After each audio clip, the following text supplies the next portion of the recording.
امتم وسطا، اس امت کو امت وسط قرار دیا، اعتدال والی امت قرار دیا، اعتدال والی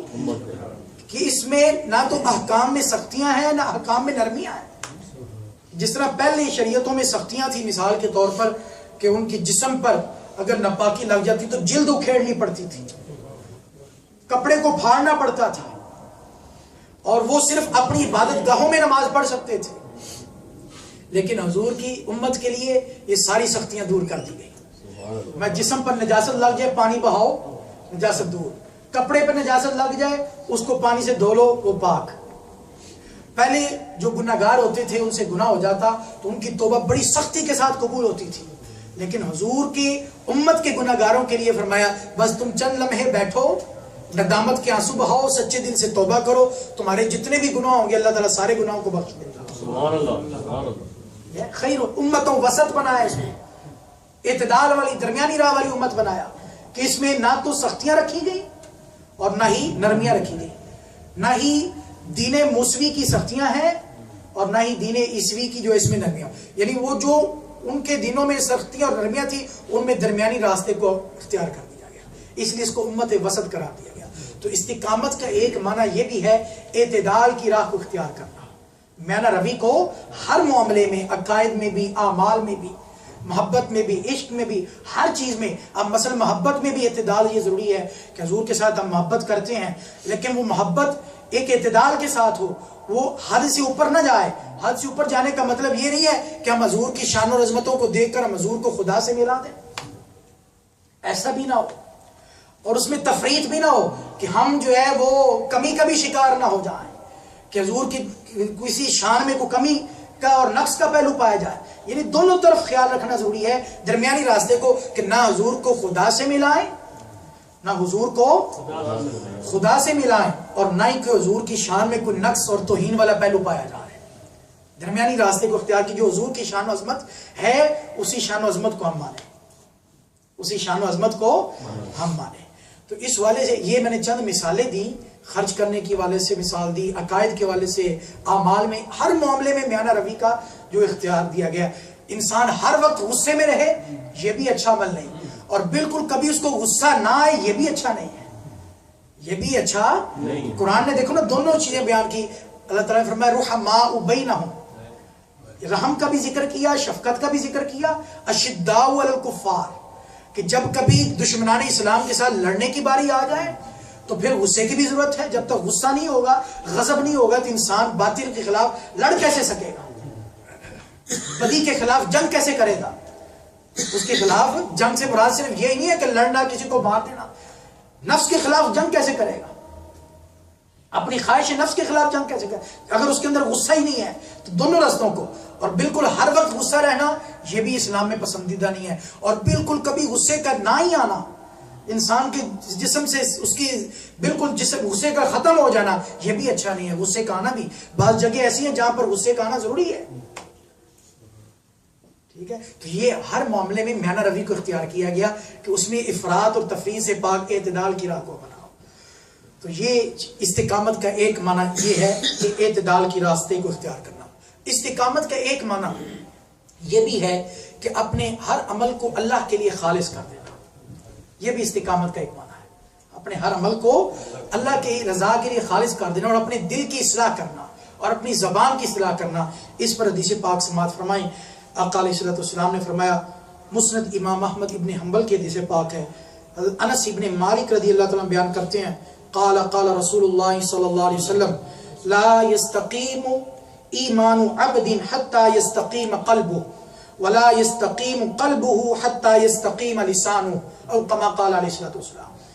فرمایا کہ کسی بندے کا ایمان اتنی دیر تک درست نہیں ہوتا جب تک اس کا دل درست نہ ہو جائے، کسی بندے کا ایمان اتنی دیر تک درست صحیح قرار نہیں پاتا جب تک دل میں صحت نہ آ جائے، دل میں درستگی نہ آ جائے۔ اب کہیں گے دل کی درستگی کیا ہے، دل کا صحیح ہونا کیا ہے، دل کی اصلاح کیا ہے؟ دل کی اصلاح یہ ہے کہ اس میں دنیاوی غرض نہ ہو۔ کوئی بھی بندہ عمل کرے تو فقط اپنے مولا کے لیے کرے، فقط اپنے مولا کے لیے کرے، اور کسی دنیاوی کوئی غرض انسان کے، یہ دل کی اصلاح ہے۔ اور فرمایا ولا یستقیم قلبہ حتی یستقیم لسانہ، اور کسی بندے کا دل اتنی دیر تک درست نہیں ہوتا جب تک اس کی زبان درست نہ ہو جائے، جب تک اس کی زبان درست نہ ہو جائے۔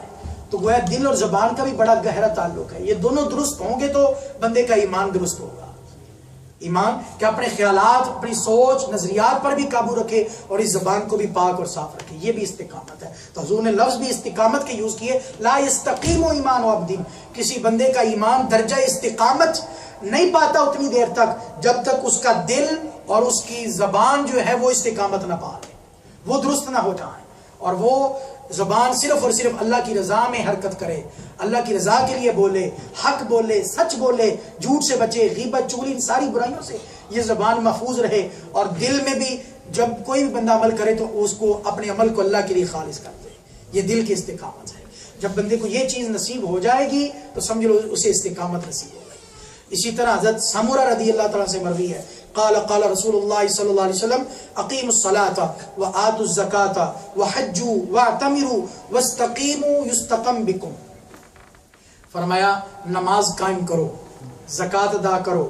حج ادا کرو، عمرہ کرو، یہ سارے اعمال کا حکم دیا، اور ساتھ فرمایا وستقیموا، استقامت بھی اختیار کرو۔ یہ نہیں کہ نماز کبھی پڑھ لی کبھی چھوڑ دی، ایسا نہیں ہے۔ یہ نہیں آپ صاحب نصاب ایک سال زکوٰۃ دے دی اور ایک سال زکوٰۃ چھوڑ دی، کچھ سال زکوٰۃ دے دی اور پھر دینی چھوڑ دی، ایک سال دے دی 2 سال نہ دی، صاحب نصاب ہونے کے باوجود، اور زندگی میں آپ پر حج فرض ہے، صاحب حیثیت ہیں، استطاعت رکھتے اس کے باوجود حج نہیں کر رہے، ٹھیک ہے۔ تو یہ اعمال کا ذکر کر کے ساتھ ہی استقامت کا حکم دیا، فرمایا اعمال میں یہ نہیں کبھی کر لیا اور کبھی چھوڑ دیا، ایسا نہیں کرنا، نماز کبھی پڑھ لی کبھی چھوڑ دی، یہ نہیں کرنا، فرمایا استقامت اختیار کرو، فرمایا تم استقامت اختیار کرو گے، اعمال میں ثابت قدمی اختیار کرو گے، یستقم بکم، رب تعالیٰ بھی تمہیں مضبوط کر دے گا، رب تعالیٰ بھی تمہیں مضبوط کر دے گا۔ اور اس طرح کی بہت ساری احادیث مبارکہ ہیں، وقت ہوا چاہتا اسی پر اکتفا کرتے ہوئے اللہ تعالیٰ سے دعا کرتے ہیں اللہ تعالیٰ ہم سب کو جتنے بھی اعمال صالح ہیں اپنی محبت، اس کی رضا، اس کی اطاعت، فرما برداری، ان سب پر ہمیں ثابت قدمی عطا فرمائے، اور استقامت کے جو دیگر معنی ہیں دل کی اصلاح اور زبان کی اصلاح، اللہ تعالیٰ ہم سب کو اپنی زبانوں کی اصلاح کی توفیق عطا فرمائے، دلوں کی اصلاح کی توفیق عطا فرمائے، اور اپنے ہر عمل کو اپنے مولا کے لیے خالص کرنے کی اللہ تعالیٰ ہمیں توفیق عطا فرمائے، اور میانہ روی، اعتدال کی راہ جو صحیح معنوں میں صراط مستقیم ہے، اللہ تعالیٰ اس پر ہمیں چلنے کی توفیق عطا فرمائے۔ وآخر دعوانا ان الحمدللہ رب العالمین۔ بسم اللہ الرحمن الرحیم۔ Dina kära muslimska bröder och systrar,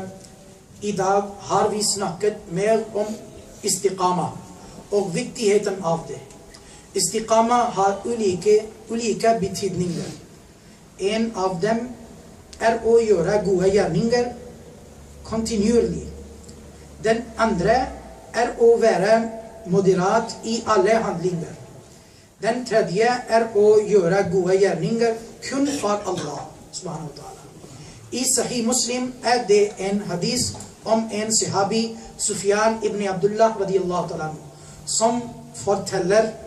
at han spurte profeten fred være med ham om å fortelle ham noe om islam som ikke gjør det nødvendig å spørre andre om noe etter profeten fred være med ham. Da sa profeten fred være med ham, si at du tror på Allah og deretter hold deg fast ved det. Til slutt gjør vi dua til Allah subhanahu wa ta'ala om å hjelpe oss med å oppnå istiqama. Amen. Sunnat